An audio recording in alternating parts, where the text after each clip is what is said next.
আমরা আজকে যে জায়গায় রয়েছি একেবারেই পুনর্নির্মিত হচ্ছে এরকম একটি জায়গায় রয়েছি।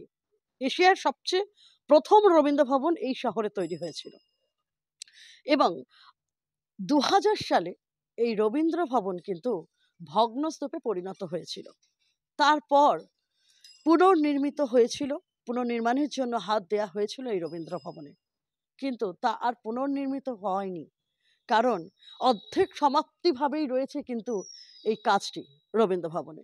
আজ নয় কিন্তু ২০০০ সালে ভগ্নস্তূপে কিন্তু এই রবীন্দ্র ভবন ছিল। ২৪টা বছর কিন্তু এই রবীন্দ্র ভবনে কোনো রকম অনুষ্ঠান আর হয় না। কোনো রকম সাংস্কৃতিক কালচার কিন্তু আর হয় না। আমরা সেই রকম রানাঘাটবাসী যারা সাংস্কৃতিক মানুষ তার কাছে একটু শুনে নেব যে এই রবীন্দ্র ভবন নিয়ে তারা কি বলতে চাইছে? তারা কি চায় রবীন্দ্র ভবনটা আবার পুনর্নির্মাণ হোক?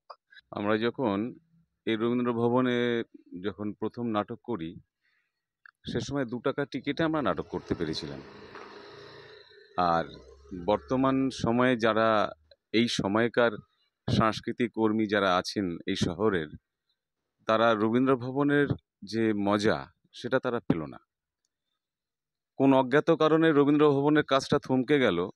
এটা আমরা যারা সংস্কৃতির সঙ্গে সামান্যভাবে জড়িত, তারা আজও জানতে পারলাম না।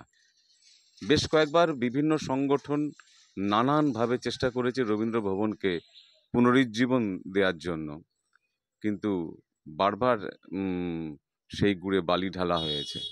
যেভাবে হোক সরকার পক্ষ যারাই আছেন তাদের কাছে আমরা সাংস্কৃতিক কর্মী হিসেবে এইটুকু বলতে পারি, আমাদের রবীন্দ্র ভবন আমাদেরকে ফিরিয়ে দেওয়া হোক।